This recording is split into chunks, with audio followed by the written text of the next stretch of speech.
Sorry, y'all. My mom called me, and when important people call, I'm just gonna leave. You know. So I apologize if y'all felt like that was an abrupt disconnection. It was, and it was intentional. It was purposeful. It was executed. Oh my God, they do not want to show me these other people. This cave is not that intricate. Like, come on. But I was paused, so let me give myself a little slack on that. Let's come over here. A random candle. Right. There you go.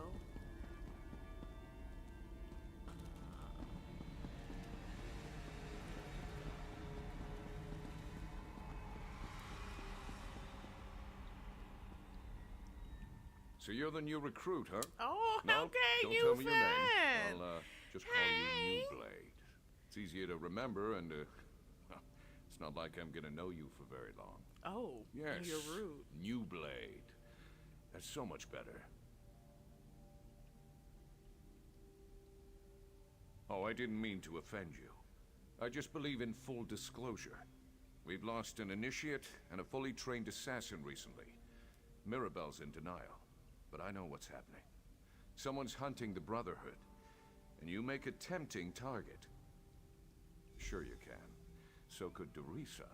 She still ended up face down in an anvil alley with her throat slit from ear to ear. Oh, Whoever murdered her has some impressive skills. I'll give them that. Stay sharp, New Blade. We're not alone in the shadows anymore. Oh, it's a long and sordid tale, full of romance and daring do. okay. Or if you prefer the short version, I was apprenticed to a smith in Sentinel. Loved the trade, hated my master. He liked to hammer more than just metal. Oh. When I had enough, I killed him. Oh no, that was just the beginning of my story. I was young and Dang. stupid back then. I ran, but apparently not far or fast enough. Got to spend some quality time in a Hammerfell dungeon for my actions. Oh my goodness. 8 years, if I recall correctly. Well, it wasn't sunshine and camel milk, but I survived. Met some people, learned some lessons. When one of the guards got slumpy, I was ready to act. Simple as that. Of course, my old life was over, but at least I was free. Hey, I had to make a living. I was branded as a killer, so killing was what I did. Wow. Worked for the crime boss Bashira for a while. Then I had a visit one night. The speaker scared the piss out of me, but I couldn't refuse his generous So offer. it's Bashira. Then why do y'all put the SH twice? Bashashira. That messes people's heads up. The Dark Brotherhood has been good to me. They taught me to focus my anger, to let the Dread Father work through me. I have a home, an income, and a set of rules to live by. Life makes sense to me here in the Sanctuary. Oh, New Blade, there are always rules. The trick is to learn what they are before you get your hand caught in the sweet roll box. For us, it's all about the 5 tenets. I'm sure there's a book about them somewhere in the Sanctuary. Dorisa and Van. One was an experienced assassin who knew her business. Just a feeling, I guess. And the way they were left. Matron Astara tells us what to think, not the other way around. But yes, we've talked about this. All we can do is stay alert and try to figure out... Okay.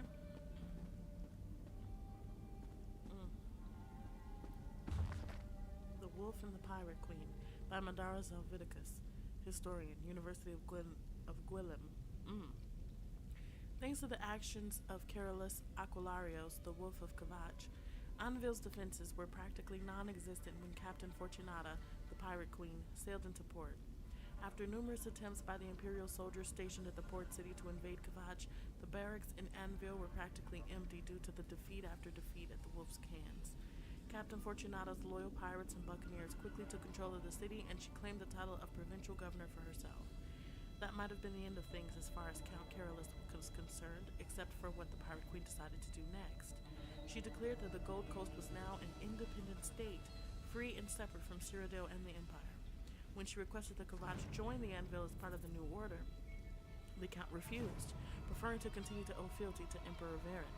Not feeling totally confident at the time, Fortunata didn't press the demand. but she wouldn't forget the Count's lack of support. When the soul burst occurred and Viren disappeared, she took advantage of Kvatch's sudden isolation to make her demands more forceful. Anvil began pressing Kvatch to join the Gold Coast, both diplomatically and by increasingly underhanded means. Marauders and bandit gangs began to appear along the Gold Road around Kvatch, disrupting trade and harassing travelers. Kvatch's elite soldiers, the Warders, were dispatched to deal with the bandits, but each time the bandits were able to escape to the Strid River. They returned in greater numbers, amplifying their attacks by raiding outlying farms and sending frightened refugees into the city for protection. Despite these acts of aggression, Carolus remained staunch and refused to negotiate with the Pirate Queen.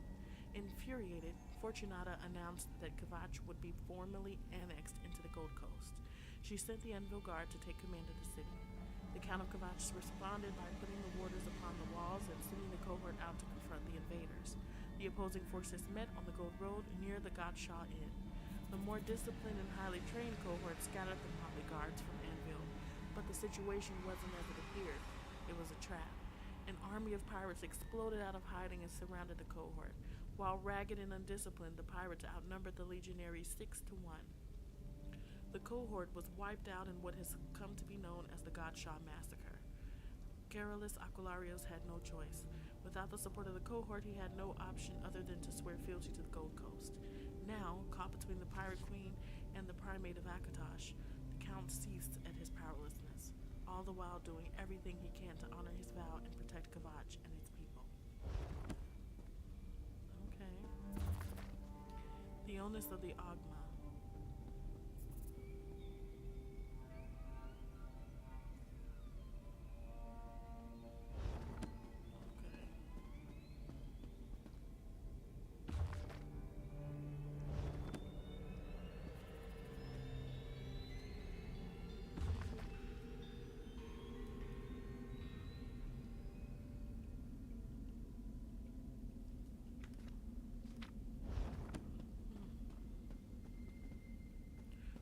Bit.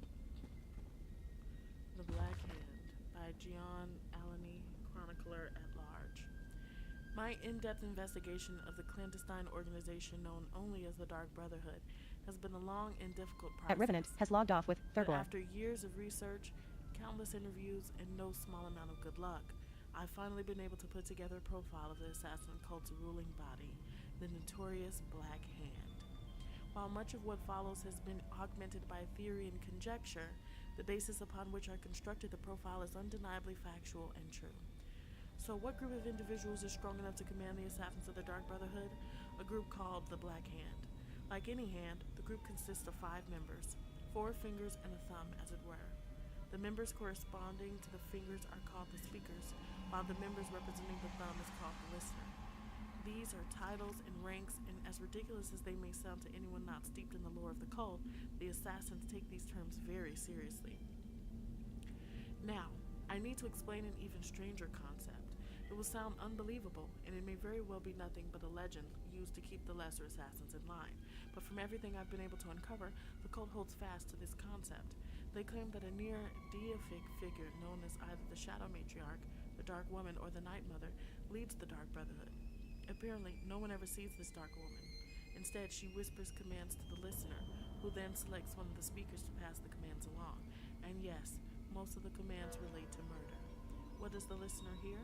Details, as you can imagine, are sketchy, but an educated guess allows us to assume that the Dark Woman provides either the name of the client or the target that has been named for the kill. The listener passes this information on to one of the speakers, who then either personally selects an assassin to carry out the deeds or provides the information to a minor functionary to assign the contract. Now, as far as I can tell, the assassins don't all gather in one place. Instead, the cult divides its members into small, self-sufficient units known as either havens, sanctuaries, shelters, or assassin ports. Again, details on these topics are often fluid and even contradictory, but I've done my best to make sense of the stillness within the noise. The leader of these havens, which seem to be established in specific geographic locations as to spread the assassin's reach far and wide, is either called a dame or a matron, although one source referred to her as a widow, but the other names were much more common in my research. The speaker can pass along orders to this subordinate and have her select the assassin best suited to carry out the deed. Finally, I was able to ascertain that each speaker commands a personal assassin. For truly special missions, I can only assume. I'm not sure if these personal assassins are considered wrists or knuckles or some other body part, but I did learn that they are possibly granted the title of quieter, or maybe husher, or even silencer. Something menacing and ridiculous like that. These are supposedly the best of the best. Master killers without peer. Whether they constitute as a member of the Black Hand or not, I was never able to determine, nor did I come across information concerning how they receive their orders. The Dark Brotherhood, the Black Hand, melodramatic names for a demented cult of killers, but they are killers all the same.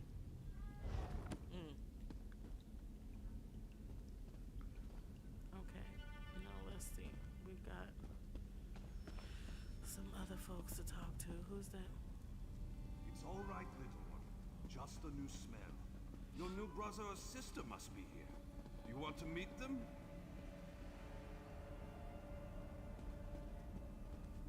Come on now, Hilda.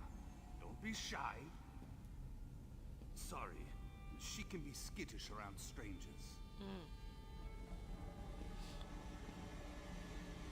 New sister! Welcome! Welcome! You need anything at all, you come to me, yes? Of course! It's important to get to know everyone. You're part of the family now. And family helps each other. It's what we do.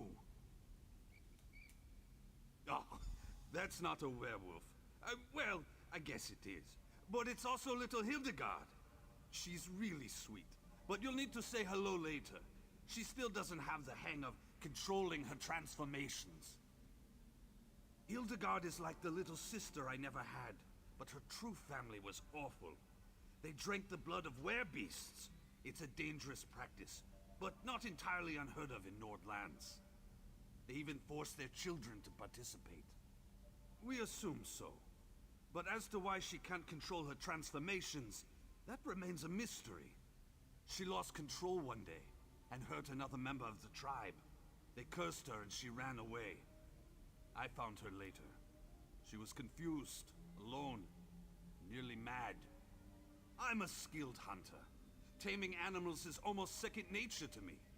It took time, but she came to trust me. Accepted me as her big brother. Before that happened, though, she nearly tore my face off. See? I still have the scar. Oh my goodness. Well, you know, there are some things we just don't talk about in public. I hope you understand.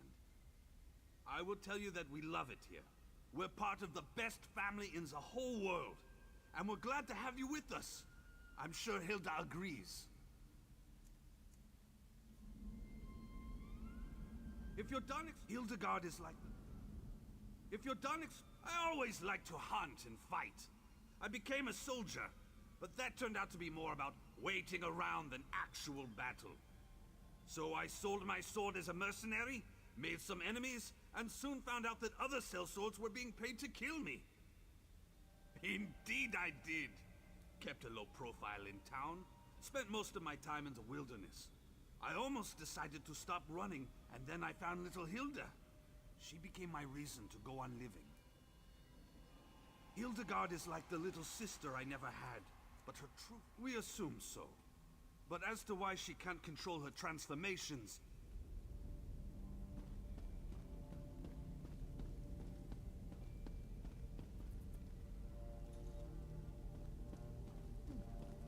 I'm like, where are y'all getting these outfits from?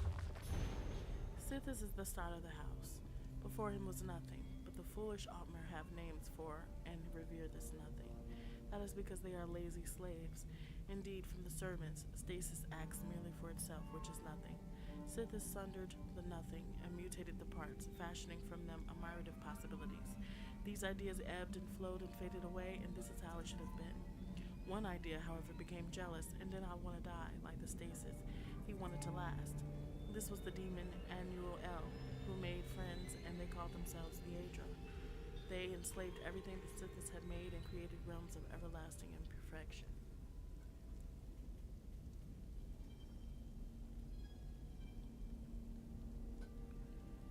Thus are the Aedra the false gods that is illusion. So Sithis begat Lorcan.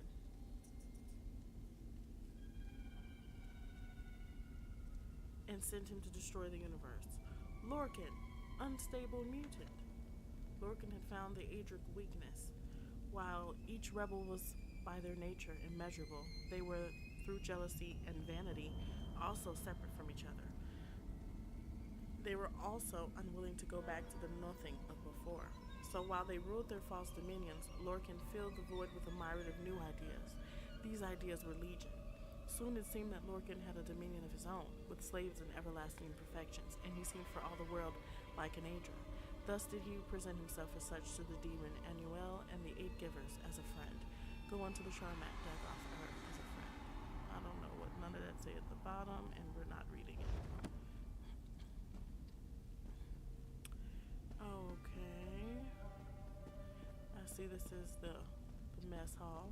The Silver Werewolf. Let's see what this is about. A story by Hildegard. Okay, this is from the little girl. One day, while hunting for rabbits on the slopes of Mount Trohada, the Silver Werewolf flickered her ears at the sound of mournful sobbing on the wind. Never one to ignore suffering, the Silver Werewolf threw her line of rabbits across her shoulder and lumbered toward the sound.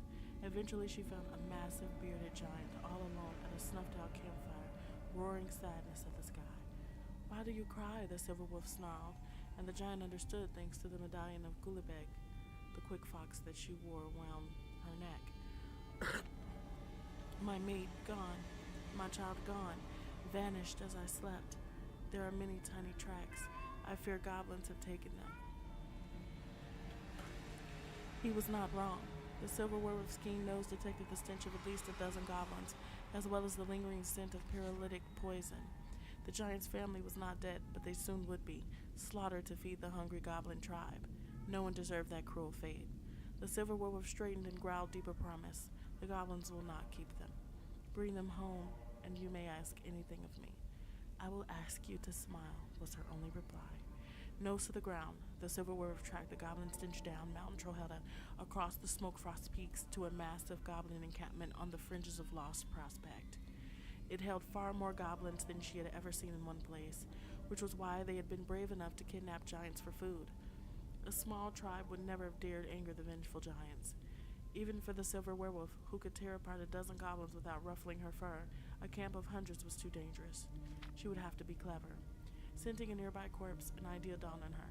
She shifted into her Nord form and cloaked herself in the dead woman's rags. Thus clothed and looking entirely harmless, she wandered into the goblins' camp like a helpless Nord lost in the snow.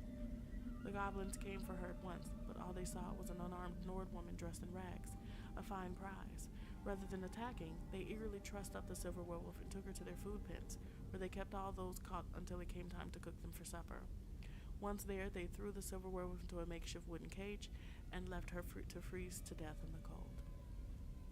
As she hoped, the overconfident goblins had played right into her hands. Even muffled by her Nord's form, the Silver Werewolf's nose detected the smell of giants nearby. Now, all she had to do was wait until dark and make her escape with the giant's family and any others who wished freedom. Dark fell and the goblins grew sleepy, leaving only their trained durzogs to prowl the edges of the food paddocks. It was a bad night for hunting, but a good night for sneaking, as clouds crept in to obscure the moon. The Silver Werewolf shifted forms in the dark and quietly snapped the bars of her wooden cage. While those bars would cage a Nord, they were no match for her bestial strength. Silent as a shadow, the Silver Werewolf prowled the food paddocks until her keen nose detected one with giants inside. Just as quickly she opened it, crept inside, and slashed the bonds holding down the giantess and her little one. "Your loved one waits where you left him," she whispered in a low growl. "Thank you, Moon-Kissed. We see him again, or die trying." On her way out, the Silver Werewolf spotted another paddock filled with Nords, moaning with piteous cries. Despite her distaste for these werewolf killers, animals who killed for sport and not for food, she knew they could be useful in their own way. "Run now," she snarled to Giantess as she tore into the Nord paddock, snarling and drooling as she menaced them with her claws. Screaming Nords burst from their cages in all directions, alerting Durzog and Goblin alike. In the commotion, the Silver Werewolf found the Giantess and led her toward the camp's edge. Goblins challenged them, but were cut down by the Silver Wolf's claws and teeth or smashed by the dozens at the hands of the vengeful Giantess. Soon, only the Durzogs pursued them, but one deafening howl from the Silver Wolf sent the cowed dogs skittering back to their masters. A number of Nords had escaped as well. The Silver Werewolf saw, and she had no doubt they would return in force to smash the goblins soon. That is what Nords did, and this time only, the Silver wished them luck. Under cover of darkness, the Silver Wolf led the giantess back up Mount Trohetta, and there, at the campfire, the family was reunited. The lonely giant clutched his child and mate as he babbled his thanks in guttural tongue. How can I repay you? Thinking of her own pups, she repeated, I will ask you to smile, so I can see how you treasure them above all else. And he did. Oh, now that was a story I like to hear. That was a story that I like to hear. A story about love. That is a story that I like to hear. A story about love. 'Cause we love love and we love love. Why shouldn't we love love? And we love love, you know we love love. Yes, we love love. Okay, yeah, this is the book that I actually wanted to read because I wanted to know what the 5 tenets were, since there are rules that we have to follow. Funny, being killers, that you have rules, but okay. The 5 tenets with annotations by Speaker Tyrannus. Brothers and sisters, we are predators, but we are not animals. We bow to no law of nation or alliance, but we have rules and morals. Break or neglect to follow these tenets at your own peril.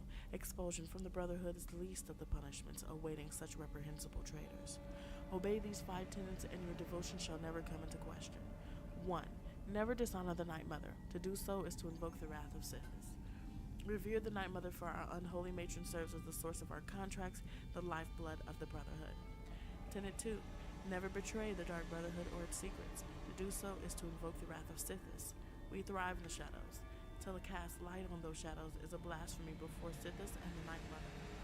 Tenet 3. Never disobey or refuse to carry out an order from a Dark Brotherhood superior. To do so is to invoke the wrath of Sithis. To listen and to obey, the very first lesson taught to every member of the Brotherhood. Tenet 4. Never steal the possessions of a Dark Brother or Dark Sister. To do so is to invoke the wrath of Sithis. To steal from a brother or sister is to steal from the Night Mother. Sithis hates such thieves. Tenet 5. Never kill a Dark Brother or Dark Sister. To do so is to invoke the wrath of Sithis. We are family, and family doesn't murder family. Unless a member has been cast out, his or her life is as sacred as your own.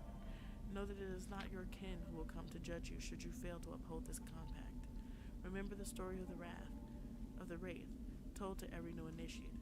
This is more than mere fable. The wrath of Sithis is real, and he sends his wraith to punish any brother or sister who breaks the tenets. Okay. And that's the tea that I wanted.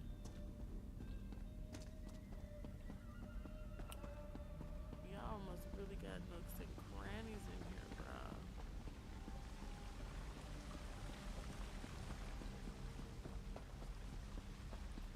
Okay, meet Maribel and Simbar. And then meet Green Venom Tongue.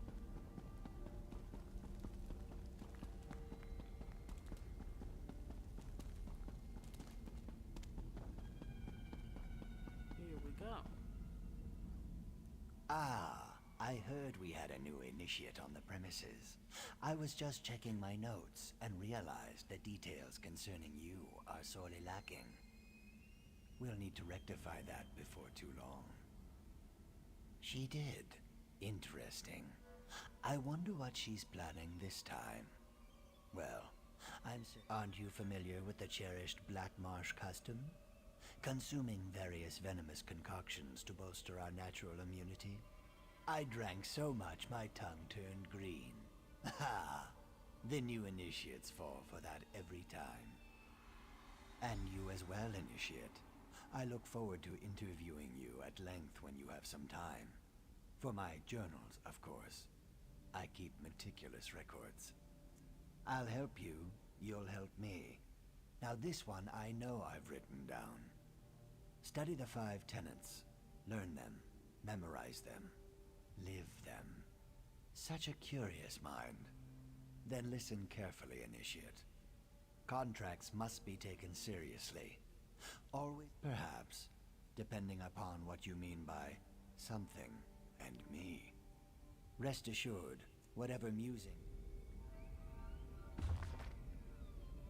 O Minotaur, a beast of rage and ignoble glaring, O Minotaur, none can deny your noble bearing. Around imperial ruins you gather, eternal guardians with hooves and horn. What memories lead you to path there? Is it Belhaz or the empire that you mourn? O Minotaur, are you monster, or man? O Minotaur, tell us how you fit into the divine's plan. I just be coming up with a diddle bop, and it's not even good, but I don't care. The Rite of Boethiah's Gauntlet. Over 50 gauntlets have witnessed mighty men in myrrh, contending fitly, offering blood and body, faithful, fighting, proving worth and zeal. Boethiah's best and most devoted show. They stopped at nothing, pitted faithful versus faithful, grandly giving all they must to praise their prince so proudly. None can doubt devotion offered freely. Tested thus the faithful know who's worthy. Who shall be the conduit of Boethiah, champion of Boethiah's all chosen, gauntlet given through the test of melee. Those who fear the sword, the mace and dagger, lack the heart to show our foes no pity. Molaiba will welcome them to Stonefire. Warlock of Boethiah wields the magic better than the weaklings of Azura, casting spells to pass the test of Gauntlet, showing lesser faithful their position. All must serve the prince in their own fashion. I just I know y'all like, what? Okay, next. Enigma of Runestones. We're not reading that because that was clearly a book for us to learn with. What's going on here?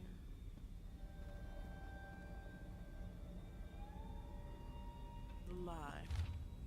Dearest mother, I remember your name. I have surrounded myself with lying liars and have become a liar myself. But in my lies, I see the manifestation of your domain as clearly as the blood we spilled in the shadows of a secret murder.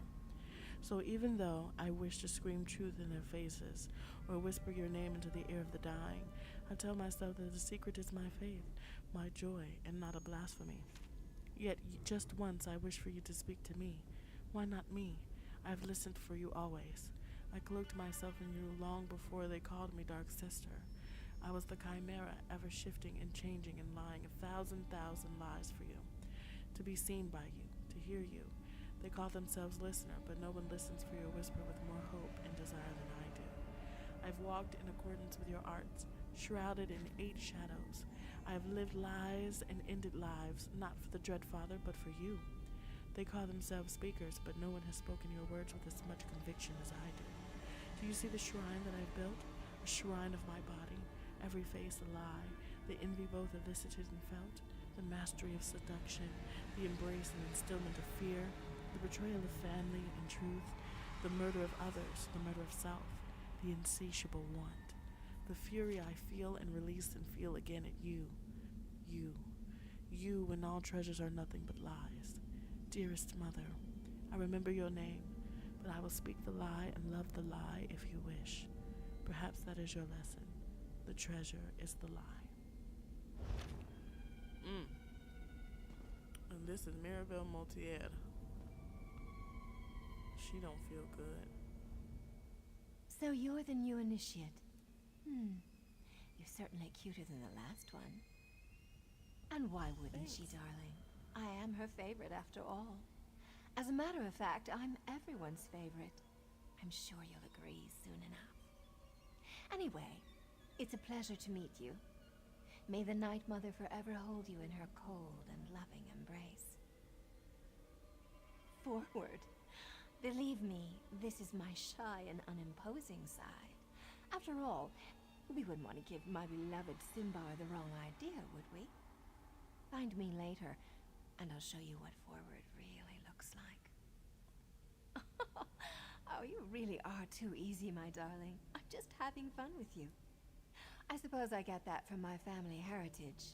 The Motiers are rich, powerful, and blessed with good looks, and a wicked sense of humor. Just play along and enjoy. Oh, there's nothing noble about my family. But I left that all behind. The wealth, the boredom, the servants waiting on me hand and foot. One day, I strangled my handmaid with a golden chain. And here I am. Life in the Brotherhood suits me. You shouldn't know anything, darling. We're a secret organization, after all.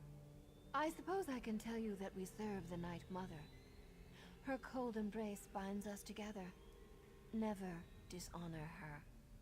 Our contracts aren't mere tasks. We carry out her will. Sweet mother, send your child unto me, for the sins of the unworthy must be baptized in blood and fear. These words, as part of a complex ritual, form the Black Sacrament, the means by which those in need pray to the Night Mother. Our mother hears the prayer and whispers to the listener. The listener sends a speaker to arrange the details and create the contract. Then the speaker selects an assassin to carry out our mother's will. It's more than just a job. It's a calling. This just got much too serious for my taste, darling. Let's talk about something, oh, I don't know, more decadent. Like how I'd be nibbling on your ear if Simbar wasn't here. He's watching, isn't he? Maybe a little nibble is in order, A few. The speaker sends new initiates to the sanctuary every so often. New blood, you understand. Before you, there was a charming young lad from Glenumbra. Van something, I believe. A shame, really. He was too scrumptious to die so soon. Mind your tongue, Initiate. We're the murderers, not the victims here. But I suppose the circumstances were somewhat unusual? Someone left Van pinned to the wall of the inn in Kvatch, held up with multiple daggers. When I find the villain... You don't hunt the hunters. The Brotherhood hunts you. Anything else is a crime against the natural order. But enough of this dark talk. We're just working ourselves into a tizzy. I'd much rather get excited about something more enticing. She is crazy. She crazy. Oh, this your man right here. I've got more bounties on my head than anyone else in the sanctuary. It's not that I get caught in the act of killing, Night Mother forbid. It's just that I appreciate a good challenge. So I let a witness notice me every so often. Wow. Okay, now it's time to talk to Ellen.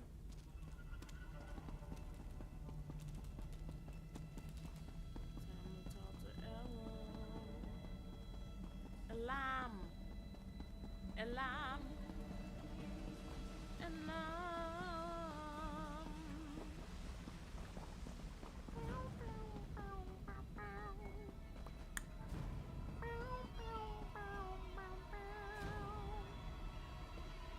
You must be the new initiate. I I've am. heard some unbelievable things about you. Still, you can't be too good. Your name hasn't appeared on one of my contracts yet. That's how good What? I am. It never Oh, will. that's a Dark Brotherhood joke. Don't you have a sense of humor? Did she now? Are you sure that's what she told you to do? Wouldn't want you to get in trouble your first day in the sanctuary. Now that you're here, we might as well discuss your training. Don't repeat what I say. It annoys me. Now, where was I? Oh, yes, your training. Complete a contract, receive a reward. Prove yourself, and more significant contracts will be made available to you. It's simple, really. I don't expect you to last a week, but as long as you're still here. Ready for your first contract, Initiate? Yes. Not everyone appeals to the Dark Brotherhood through the Black Sacrament. For those with copious amounts of gold to spare, we usually indulge their more mundane requests. Are you ready to take on your first contract? Typically, you'll consult the ledger marked for death. but I've handpicked something special for your first job. Travel to the city of Kvatch, identify the target Kvatch, listed on I've this been saying contract, Kvatch. then eliminate them. Like I watch? encourage you to Oh practice my with goodness. the Blade of Woe. But hatch But as long as well. the target dies, it doesn't really matter how you kill them. Can you manage them? What are you standing around for? I'm not much to look at, and neither is this room. You ain't lying. See you later. Nothing. Literally nothing to see, darling. To the Gold Coast. Now I've learned all my family members in the brotherhood, and now I'm about to go do my first real mission. Well, I did my initial mission, but now it's my first mission as a member. My first membership mission. My first membership mission. My first membership mission.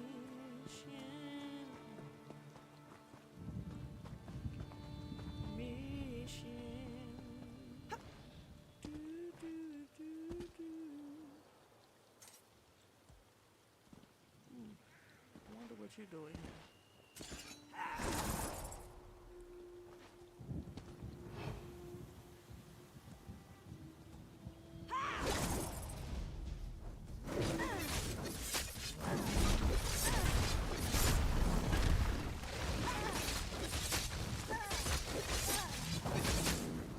You thought you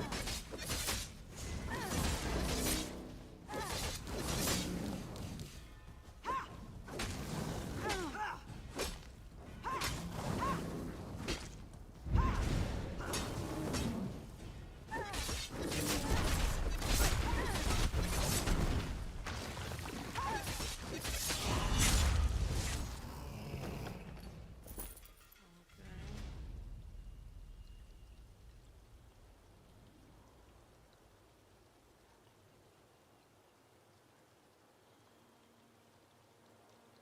Oh, I guess I need the charger.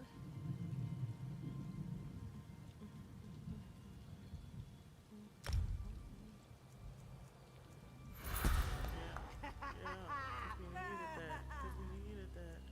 What? What? What?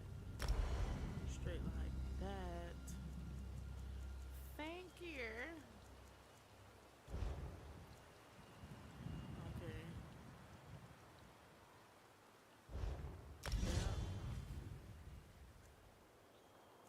I've got lots to do.